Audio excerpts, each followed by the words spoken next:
All right, everybody. We are back again for another episode of the Coach's Compass. It is season number 2. Don't know what episode it is because we just continue to roll, continue to bring on cool guests from all across the world. Right? It's your boy, Coach Coop. And we finally got our boy, Coach Jay, back with us again. It's been a minute since we've seen the boy. All right.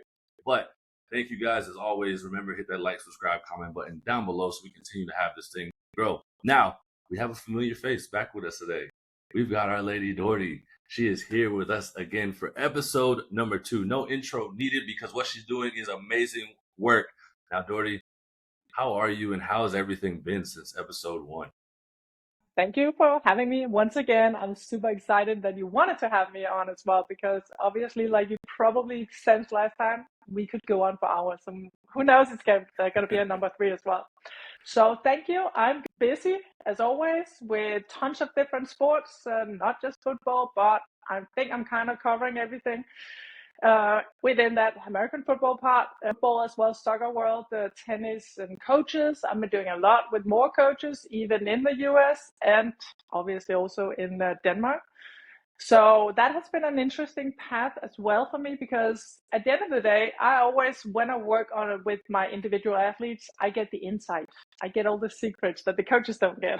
Providing these, like a little bit of what is it actually your athlete needs to be performing at its best. I actually like that middle role as well in that. And also, I have been writing on a book, which I imagine you want to hear much more about. Yeah.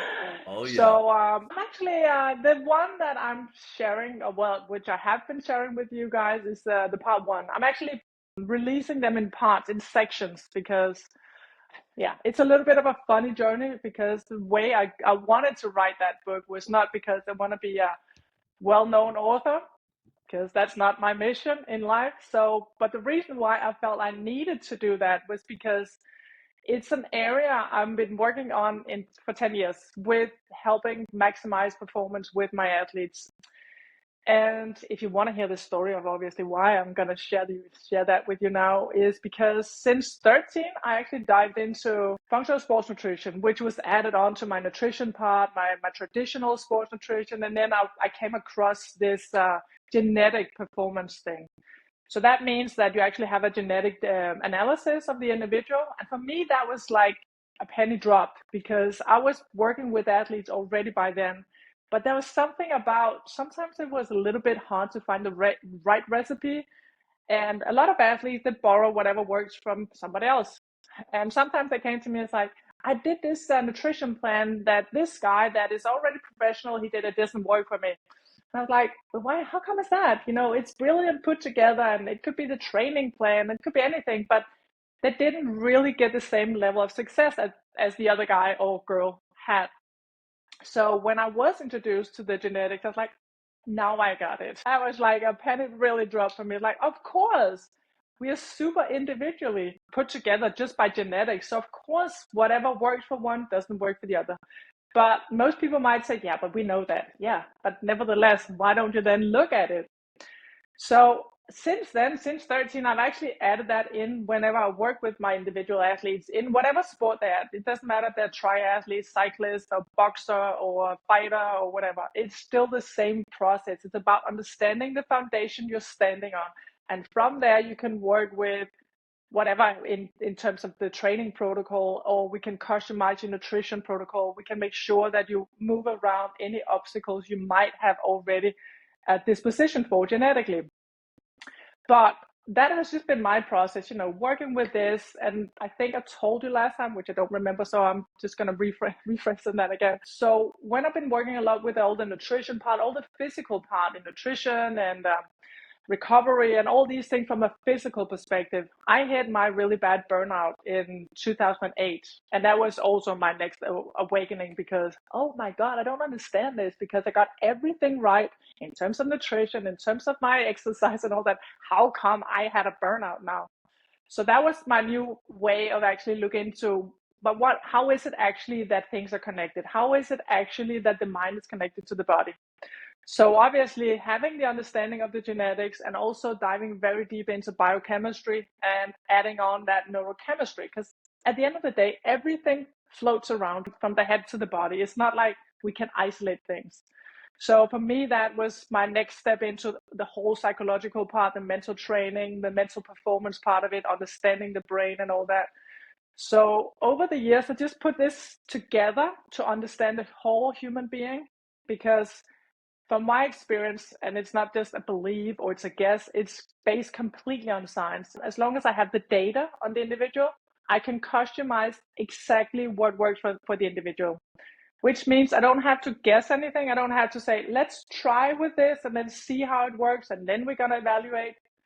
So I put all these things together from that. But in 2021, when I was in dialogue with one of the biggest NFL teams, and they were supposed to get what I had. So I put my team together, and they were super interested, obviously, in the way I looked at the performance. But in order for me to get into a team, which I hadn't had before then, because to be honest, I actually expected that all rich, very wealthy and successful teams, they will already be doing this. It wasn't like, I had invented something from the rainforest or something. So I just expected that, soccer teams, NFL teams, all these rich clubs, they must be doing this. So I was super surprised, because obviously I spent 4 months researching into American football, which was kind of like my entrance to the American football. Was like, am I going to work with American football players? That's a new area. So I better read into what is the people behind it? What is the culture? What are they struggling with? Where do I see a gap that they are already missing in this? And normally I always said to my clients on one-on-one, I said, let's look for that marginal gain, that 1% that everybody always look at and super obsessed about. And the more I looked into that American football, which again, like when I looked at what they did, or maybe rather what they didn't do, the percentage actually added up. I came from, okay, now we're not even adding on 1% improvement. I'm not even, afraid to tell you that I can probably help you improve or increase performance for the individual 10 to 20% from where you're standing right now. And obviously that's pretty hard to grasp for most people, because that's a lot.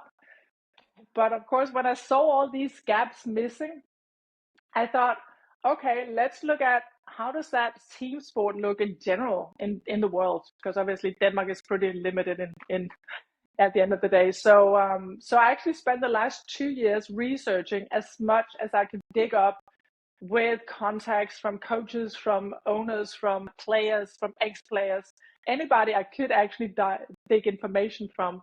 Are you doing anything in terms of looking to your genetic profiling? And obviously that's not the only testing I'm normally doing, but combining that with the neurochemical part of it, which means the mental part of your genetic composition, your mental blueprint. And most people just look at me like I'm completely from another planet. Wait, what are you talking about? So the only team so far that I have discovered are doing this is FC Barcelona. That's the only team. I think there's few other teams that are looking into it, but I hope that soon we'll discover another team that has done it. But as far as I have been able to dig up information about it, I couldn't find any team that was doing this. So you mean the soccer team or the American football team? Both. Oh wow. Yeah. So we talked to somebody else as well in South America. They were doing a little test 5 years ago, maybe more, with a rugby team. And so we talked to the professor, part of that as well. So we've been really around interviewing so many people, and also trying to see, okay, let's just put all the information together that we can even find available for normal people. I won't say that there's something that I probably will have missed, but we looked into all the material have been written about genetics in terms of athletic performance. And it's not even new. That's the most weird thing about it. It's not like it's only 2 years old. The information has been there for a lot of years. Let's say maybe at least 10 years. Some of the genes that have been researched on for 100 years.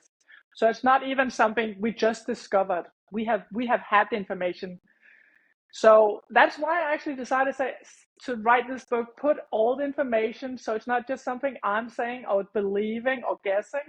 This is actually what is out there. This is all the information you would need to know or look into. The best professors, the best medical doctors, the best universities and hospitals or whatever that have done all this research. And obviously I'm not a researcher. I mean, I'm not a scientist. So I haven't done the research, but I have collected all the information.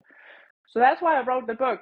put all these, as many people as I can find out there, all the biggest experts, all the smartest, most intelligent people on genetics. I put all that material together, and then, because like obviously sharing that to people within performance, within athletic performance, how can they actually add that on to improve themselves, to find that potential, to maximize the performance.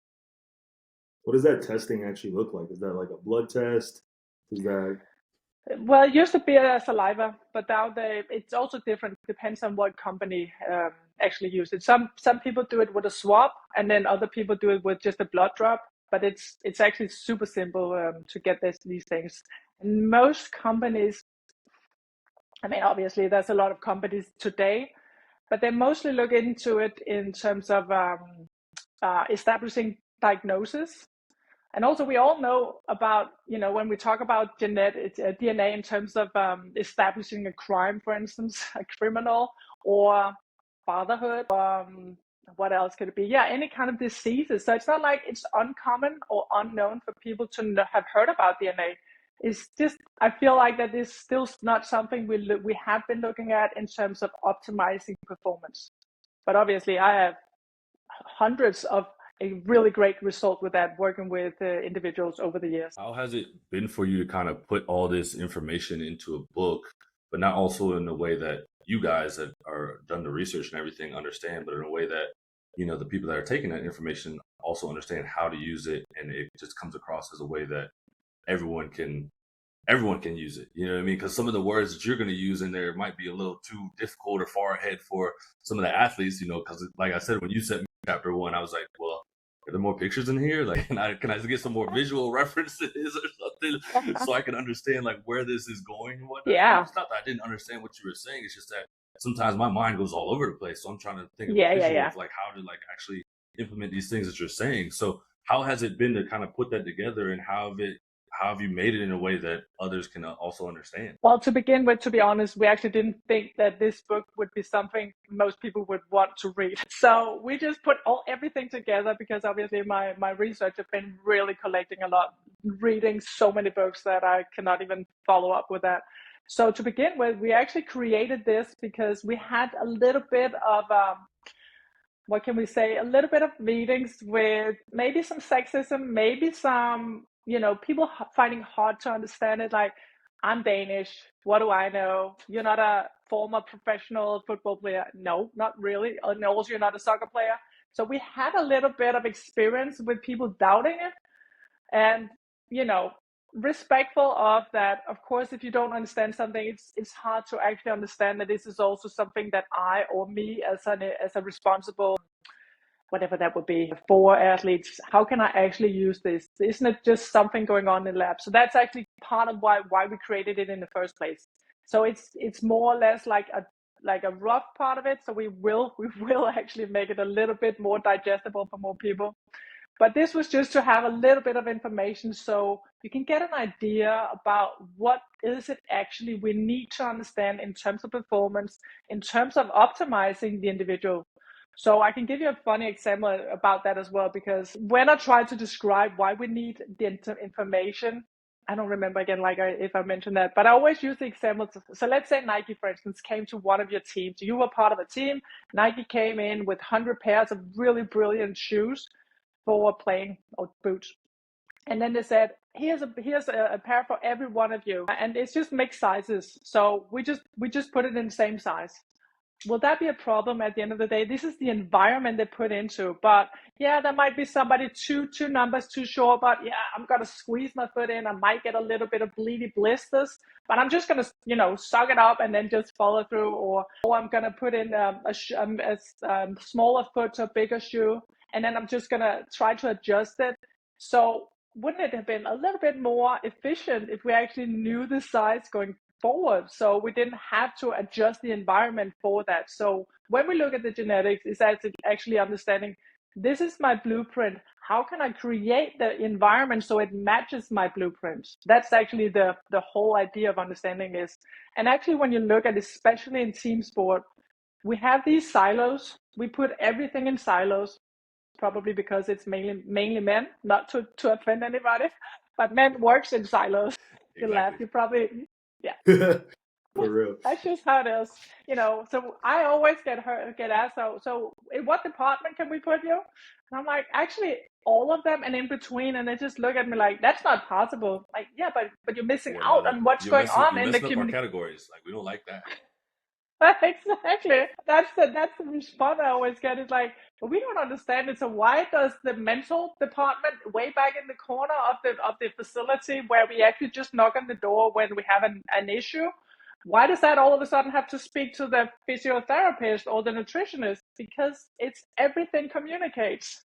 And this is actually where people are missing out on so much information. So that's the reason why I thought, okay, maybe I need to put something together so they can kind of read it themselves instead of maybe they don't want to listen to me for hours. So that was part of my start process of why I wanted this. Obviously, the section 2 is going to be about the whole understanding of the connection with neurochemistry and the mental part of it as well. So you can look forward to that next part as well. Is there going to be a section in there that talks about snooze? Because I mean, I saw what you posted on Instagram. I quit. You probably lost some followers after. Yeah, for sure. Exactly. Nobody likes it. It's been That's 4 weeks now to be unpopular. It's been 4 weeks for me now without snooze, right? So I quit ever since you posted that. Really? What does that do for the performance? And also, you're talking like Denmark, Sweden, and then even now majority of Europe, everybody's doing snooze. Especially from the athletic side of things. Like, I remember I would go to practice, I'd have one in. At the end of practice, I got one in. Pre-game, I got one in. Middle of the game, go ahead, let me get one. You know what I mean? Yeah. What is it doing to athletes, and how is it harming them and affecting their performance? Oh, it has so many consequences, and it's actually interesting that you even mentioned that, because I think it was quite before I did the post. There was something again in terms of the in the Premier League that it has become such a big issue. So of course, there's a lot of trying to get stimulants because we're tired, we're just burned out, we're exhausted, and then you also need to go in and train hard or even have a difficult, demanding game. Of course, you can understand that we seek these stimulants in some sense, but there's also it's also very addictive. So when you have this addictive to stimulants, then you also hijack the dopamine receptor. So that means you get a dopamine response when you have some snooze. It could have been something else, which is a little bit hard when you're also an athlete, of course. But since it's snooze and it's addictive, you're releasing some dopamine. But obviously, the more dopamine you get, the more you need to do to get the same response. So the reaction kind of wears out. But what that happens is that it affects your sleep, because it's also stimulants and it's hard to actually wind down to get the rest so you have a proper sleep, which means your recovery is not going to be as good.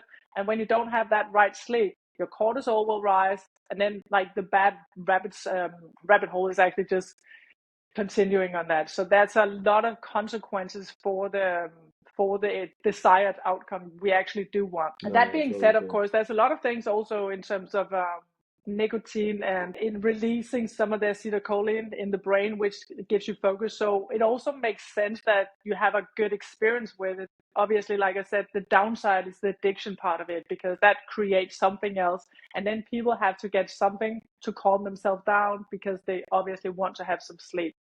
So we're talking about the chemicals again, which is obviously controlling everything. It's controlling our behavior. It's controlling how well we perform, but also how well we balance things. So that's why understanding the chemicals on a neurochemical level is just so super important to increase. Yeah, I never thought of it that way. Yeah, that's probably is that your least liked photo on least liked post as of late? Yeah, I remember I saw that and I was like, everybody was like, oh, yep, unfollow. She talking crazy. The only reason is because I've been in Europe for so long. I was just like, I know this won't hit well. For sure.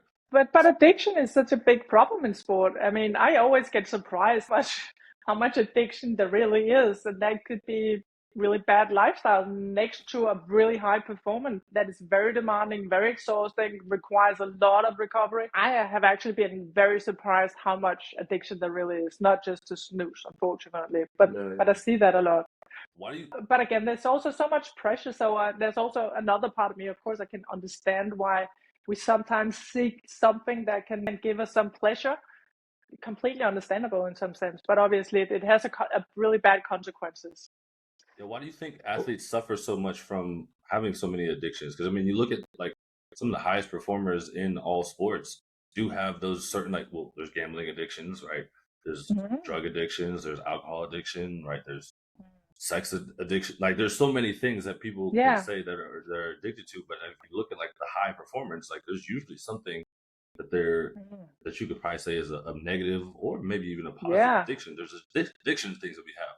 Is it just because we like Yeah. that's the one thing in our life that we can kind of control and like use that like a team isn't controlling for us? Like our schedules are so controlled by them, practice and Yeah. when we Yeah. lift and all that stuff. Like we like to say that we can control our addiction. Like we can like for me, I know like I can say, hey, I can put down snooze at any time. This 4 weeks has been fucking tough. Right? I'm so proud of you. I'm It's really been really proud of tough. you because But I was that's like, you know really what? not that easy. Yeah, and I was like, you know what? I still want to have my lower jaw when I get older, when for my daughter. You know what I mean? Exactly. So I had to think of Exactly. it that way to be able to put it down. But Thank it's goodness. still tough. So what is Yeah. it do you think that like plays a role into why athletes have such have addiction traits? There's so many things. Like you said, you're so controlled, and obviously also for some people as well, they depending on what sport, of course, but some are actually really bored. So it's just like, I cannot even control the free time I have, or otherwise I have too much free time. So I'll get bored. So I need to have some high or some calm. But again, we actually in the bigger picture, we're actually back to the preventive part because I don't feel like that most of the sport today, to be honest, the more I get into even the individuals, I'm just surprised how little they do on a preventive level, which means the mental health is not really as good as it could be, which also means that when you push an athlete that much as you do, not just on a physical level, but also there's a lot of mental pressure. And you guys could probably relate to that as well. So everything is like, it gets too much, it gets overwhelming. I'm a little bit burned out. What can I do to kind of self-medicate myself in some sense? So at least I feel like I have a parallel way of finding pleasure.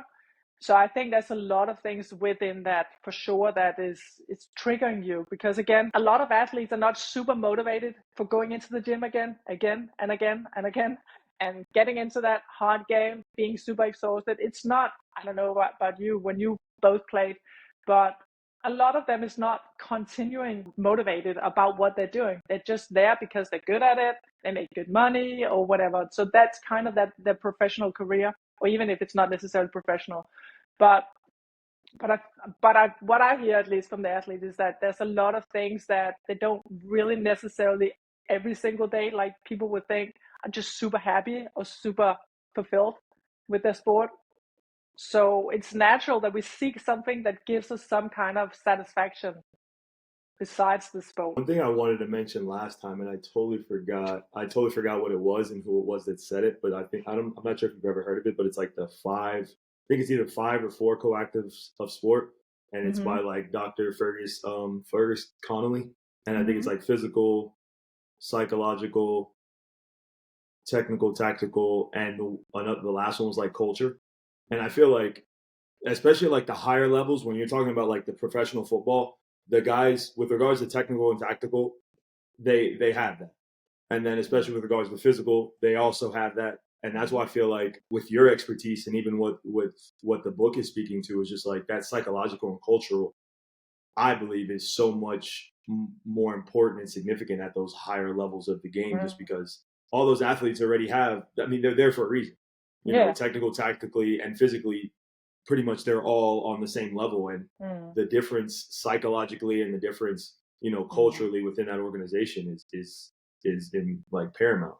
Mm. But let me ask you a question now that you mentioned the culture part. What do you think culture actually is? Because we actually had that dialogue yesterday because it's super obsessed in the European football, soccer.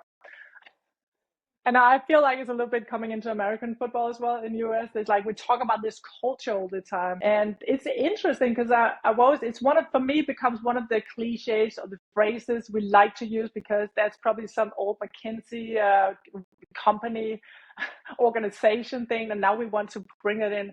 But I actually thought about what is culture actually? Is it like we want to have a a good environment. We want to have, speak nicely to each other. We want to treat it. What is culture actually? Because in the core of the culture, there's still the individuals that needs to perform, which is the athletes. So what my perception, at least within that, the problem about what I see about the culture building is that it creates this top-down approach rather than having a bottom-up. And what I mean by that is that we put in a recipe we expect everybody to operate within. And let's just say, I don't know if you've heard I'm so bad at remembering name, but there was a guy that was a former rugby coach that was brought in creating this culture in some soccer team in England. And it was about having purpose, having something that the whole team could feel like they were fighting for or, performing for. And the problem with that is that some people like that bonding, like that togetherness, that they have a mutual goal that they want to fight for. But there will always be a percentage of that. I don't have the numbers for that, but I would say, like, my guess would be 30-40% doesn't necessarily get driven by that. So you will always lose somebody by having a recipe that you expect work from everybody. And that's what I see with the problem. Depending on, of course, what's the culture for me being here, part of this team. So we have a collective culture, but we also have an individual culture. And that individual culture is about how can I bring out the best from me with the genetic blueprint, because that's actually the foundation I'm built from. And what you two guys have on profile is probably not alike, and it's not like mine. So we're all different in terms of how we feel motivated, what the sense of purpose is turned on by, because we're back to the genetics and the neurochemicals. So whatever fuels us is individual.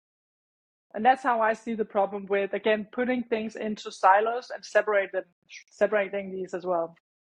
No, yeah, the culture conversation is. I've had that conversation with a lot of people, especially over the years. I think the one thing that I've kind of ruled it down to is because the culture that I always try and have with my juniors here in the weight room is always just like, it's like a discipline thing. Like, we'll be disciplined, we'll always have effort, and then consistency. And then I usually try to get away from what I used to get in college, where it's like you put the words on the wall, and people just see it. So I've gotten away from that. So instead of like having it printed out on paper, our discipline is, they have sheets, you fill out your sheets every day, and there's consistency with that. We clean up the weight room before we leave. And it's just like, it's not something that we say, it's just something that we do every day. And then I've kind of realized, and the culture doesn't get carried out when they leave the weight room. So when we go to the field, the kids are allowed to be late to practice. So one thing that I've kind of realized is just from like a general aspect outside of like the individual is just like the culture needs to be enforced by the whole staff and or organization. And I think the biggest thing for building a great culture, which I actually heard from one of the coaches that was here prior, was your hiring process. If you hire the right people, you don't really have to worry about having a good or bad culture. If you have all the right people in that organization, you don't have to worry about, these are words for culture. You don't even have to have that meeting. It's just like everybody will be on the same page as to what it is that we're trying to build. But the individual side of it is definitely interesting. But also when you think about the culture, because you probably know more than me in terms of let's just say the NFL, because that's probably what you know more about than me.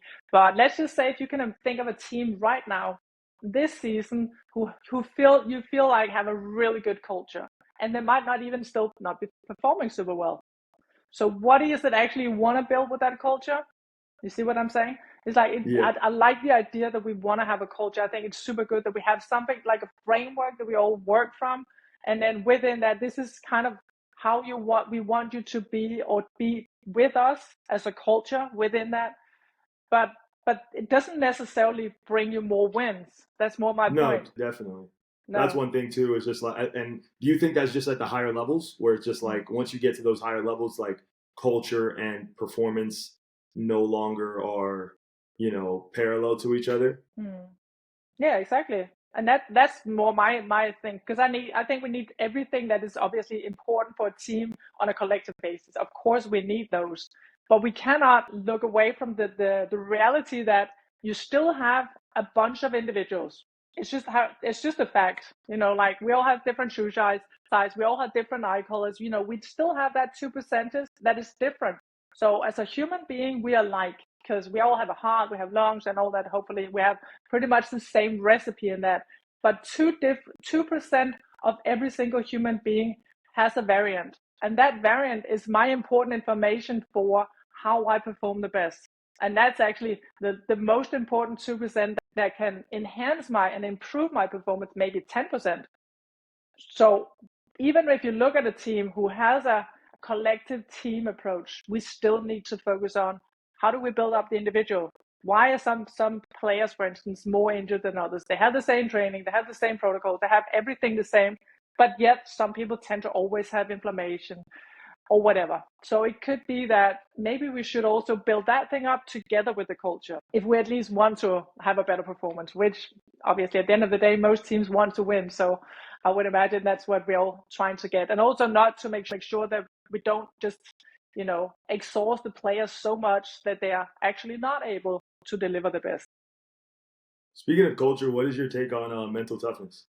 That's one thing that I battle with a lot, just with like coaching, where it's like I'm kind of like I was born during the time of like when I was getting coached. It was just like do what the coach says. If it hurts, keep pushing unless it's broke, right? And there's still a little bit of that in me, right?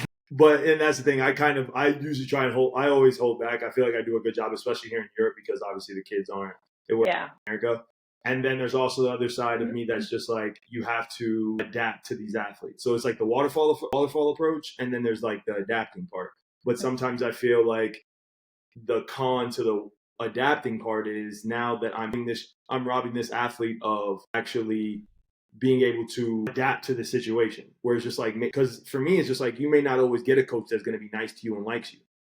Right? Or just that's always on your side. So like that, I battle with myself on the whole waterfall approach and just being adapted to the athlete that you have in front of you. What is your take on that? Well, first of all, I would say, because obviously I hear that a lot in sport, and especially in team sport, because nobody wants to kind of look like the weak part. But to be honest, I feel like that most athletes that have come this far, not necessarily being the top pro, but you still need to have some level of mental toughness to get that far, which requires a lot of grit, a lot of discipline and stuff. So, but the thing is that mental toughness, if we can call it that, is never static. And that's the biggest problem I see in sport, is that when coaches, they say, he's a mental strong guy that he can handle. But the thing is, again, we're back to the neurochemicals. We are born with a genetic set of blueprints, which is actually why you feel like some people feel like they're super mentally strong, but that's because they have a way of adapting due to genetics. So we are actually kind of born with a certain level of resilience genetically. That doesn't mean that we cannot level that up to an even better level. So let's say some guy actually struggled with mental issues easier than his teammate. So for me, for instance, when I look at that genetic profile on the cognitive level, I always look at, okay, but this specific person might actually be struggling with when he's under pressure, because I can only look at it from when you're under pressure. So when this individual are struggling under pressure, maybe to release enough dopamine, which means that will make you focus, that will enhance your decision making, that will make you driven and all these things that dopamine does. So when you're under pressure and you don't have enough dopamine, that's apparently an issue. So you might read that from the outside as a person that just, he freezes, or he melts down in the very high pressure. Let's just say a team, for instance, we've all seen that when they have setbacks and they're behind, all of a sudden they don't even know how to catch the ball or whatever. And that's because some of these athletes, they might already be having issues with having the right chemicals at the right giving time, which is actually something you can train them to. So just creating this awareness about, okay, we have an issue here, so maybe we can level this chemical up before the game, or we can help you become more focused. So that is your issue. You don't have all these mental errors, because that's another thing we hear a lot about when the coaches always say, oh, we had a lot of mental errors. And I always ask myself this question, okay, we established a lot of mental errors, but what are we going to do about it? It doesn't really help to just call them out. We need to go back and say, how can we prepare ourselves? So then we're back to the mental toughness, which means that it's about building your stamina, building your grit prior to the game, rather than actually just pushing yourself so you're so exhausted. And those chemicals also, which is another thing that's important to understand. Let's say we have an individual, which I actually do sometimes, who are very stressed. And we can be that during a season because there's a lot of pressure. We might not eat the right nutrition. And due to genetics, there might actually also be some food intolerances that will trigger that bad diet. And when we have that, you think that will work out because I'm training hard anyway. So it's not like a calorie thing. It's more to do with my body can really not tolerate these toxins. So what that happens with is actually that you're not capable of releasing right of the amount of neurochemicals that is required for your brain. So I always actually look at these things in categories. So when we talk about anything relating to sport that is categorized as mental, I look at 4 categories. There's the brain part. The brain is the organ we have, and that brain is requiring a lot of right nutrients. That means the fuels. And then we have the mind. The mind is everything in the software that you program with. So that means that you as a coach teaching a kid how to do this in specific situations, it's the belief system, is how we analyze the situation. And that's actually a part for itself, which is usually the part we refer to, I think, when we talk about the mental. And then the third one is the cognitive ability. So that means all these programs you put in the training and you expect the athletes to execute on in the performance. How well does he do that when it's actually required? So are they cognitive? Is he capable of making the right decisions under pressure? Can he handle that pressure? You know, all these things about thinking right in the given situation. And then there's the fourth category, which is the neurochemicals. That means the dopamine, the serotonin, the cortisol, all these chemicals that we rely on because that actually controls the behavior. And then we go back to the brain again. So all these things, if you understand that everything is connected. So let's just start with the brain again, because let's say the brain is really not fueled with the right fuel for the individual. So that means you show up, you have trained really hard on the physical part, and then you get into the pressure point. Cortisol might be rising as well, which it should be. And then the dopamine will not really be released. And then you start to doubt yourself. And then that affects your cognitive ability. And then more chemicals are being released. So you see, like, there's so many different parts that we need to think about when we even discuss mental toughness. So for me, when I'm talking about mental toughness, I always look about how can we train the grit? How can we train the resilience?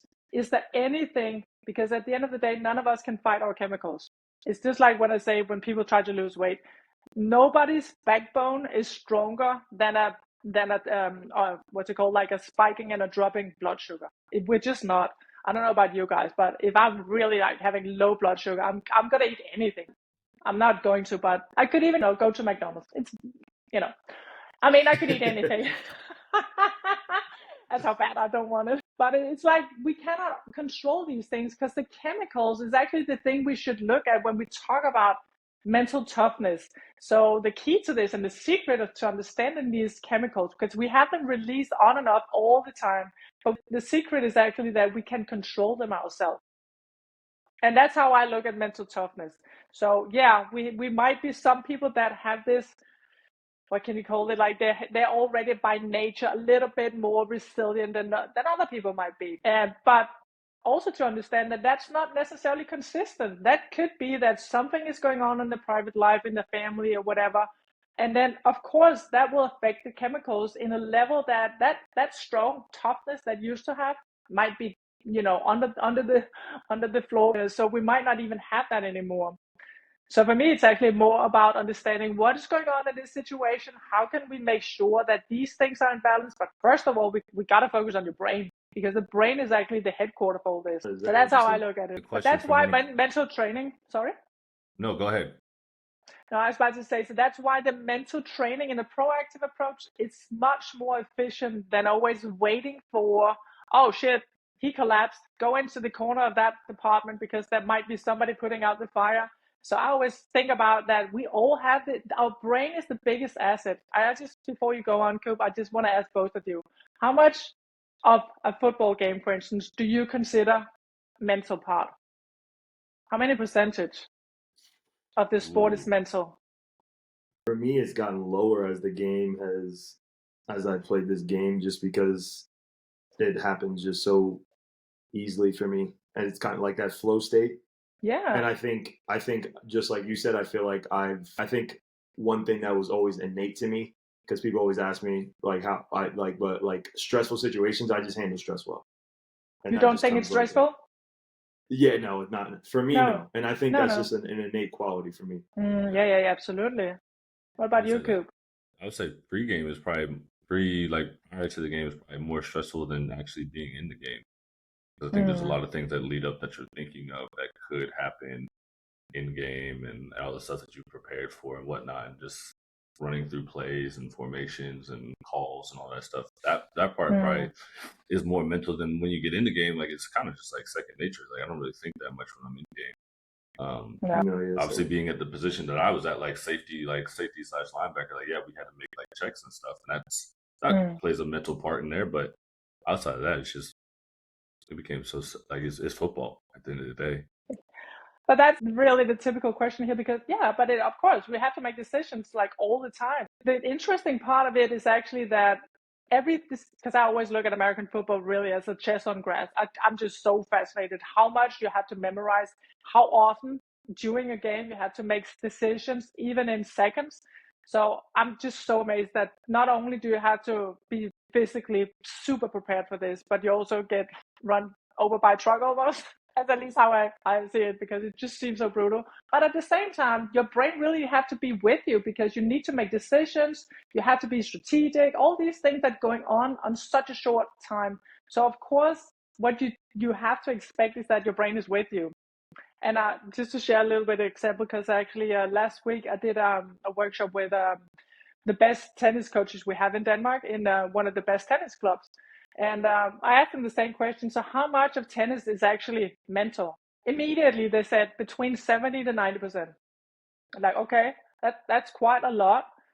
Besides obviously everything that comes prior to that.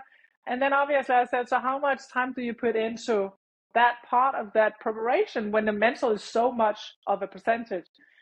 And they're like, yeah, maybe 2%. And that's interesting for me because when you actually understand how important your brain's function is, which is not really about toughness, which is not about grit, it's more to understand that if you don't have a well functioning brain, then all this program you have put in, all these memories, because you guys have to memorize a lot in football, all these things, the cognitive ability might not really come out as good as you could do because you haven't actually trained that before a game. And that's actually the biggest part of what I think about in terms of the mental part, all the proactive approach to all these things. And then the Never, toughness would actually come with that, to be honest, because the more you experience that, what I always call the competence confidence loop, the more you deliberately seek the challenges, create a competence, create the confidence, and automatically you have in your nervous system, you have a memory of being mentally tough. So there's really a lot of ways to get to that level where the individual have a feeling. And also, if you actually ask a whole team, what is mental toughness for you? It's not necessarily the same thing. Again, we're back to it's not necessarily the same recipe. So what is mental toughness for me might be that, I'm not complaining about training, even though I'm in a lot of pain, or other people can be something different.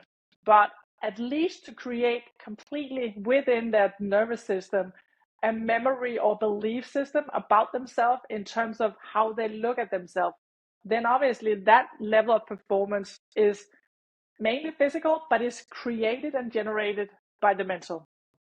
Because the mental speaks to the nervous system, which is our movement. yeah, I never really think What about did how you? much goes into our game until you talk with somebody that doesn't like really know it as well as we do, right? Like we don't really we're like when I go to a football game and I'm watching the game and start talking behind me about like what they think is about to happen. I'm like, actually no, this like they're about to run the ball. It's gonna go this way because like if you look at the guard or the tackle, how they're leaning, and they're like, huh? Yeah, so like you never really know, like you never really understand like how much mental and how little, like you say, a chess game No. our sport is until you hear other people talk about it. But we've been it's like second nature Mm. for us. But my question for you was what our last guest had asked is that What were some of the biggest lessons you learned from the mistakes you made? In my life? Yeah. But I have had a lot of mistakes. So depending on which one you're diving into, I mean, I cannot even be specific right now. Well, sometimes it has been about probably some of the same thing that a lot of people did. We need the mistakes, we need the failures for us to actually realize how much we are capable of, which is probably some of the biggest thing. Because and also, what do we determine as a mistake? Could it be life in general? Because we all have downfalls and hitting the wall in different areas. So, but I would say in general, accepting that any failure is always a learning lesson. And from having repeated, I won't actually call it mistakes. I would probably call it, what can you call it? Like, when I hit the wall and I was like, damn it, now I really have a really not fair lesson in this. But I think the biggest lesson that have really gotten me more capable of actually dealing with it going forward whenever they show up, because they usually do, is probably that I think I heard many years ago, I heard somebody say, what if you look at yourself as an intern in this, in this life you're giving, with whatever human being suit you were giving? What if you look at yourself as an intern and everything you feel like is really challenging? What if you actually got that served for you because you needed to develop and learn in that? I think that has been the biggest lesson for me, because then it's also not anymore about, oh, why is this happening to me, rather than actually, no, maybe I need to evolve in this thing and develop some skill in this life I am with, being this human being. So I think that's probably which is also what I, when I have athletes, whether they are injured, for instance, that could be at the given moment, they feel like this is the world against them, which I can completely understand. That's how you feel, because are my career over now? Is this my last chance? And what am I going to be doing afterwards? Because of course it's devastating to be in that situation. But it could be anything. And I always said, you will experience more than this in life. There will be a big challenge for sure. I mean, I'm old enough to know now. We never just get shown one. We probably get a bunch over the lifetime. So I feel like that the more we can kind of accept the fact that this is what I'm in right now, and take it as a learning, and what else good opportunity can I get out of this? What is something you'd want us to ask our next guest? Yeah, next gig, without knowing what that will be an expert in. Without knowing who it is. How much of what they are helping others with, which I would imagine they do, are they practicing with themselves? I like that.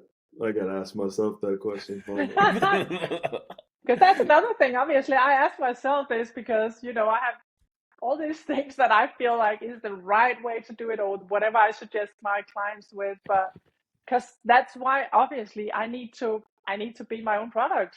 So, I can't preach. I mean, I cannot, what's it called? If I'm not Practice preaching what what you I'm, preach. yeah, exactly. If I'm not practicing what I'm preaching, then obviously I don't feel authentic in what I'm delivering as well. True. I love it. And Dorthe, that is episode number 2. Thank you so much for being here with us today. Thank you for everything that you dropped. All the insiders on the new book coming out soon, right? For some of us that like pictures, there will be pictures in there, right? Guys, if you haven't already, quit the snooze, right? It's not good for you. Any other addictions you having a problem with, talk to Dorthe, because I just, one post was it for me. That's all I needed to see and be able to quit. So Thank you so much. Maybe she'll drop some other addiction things and you'll be able to stop yourself.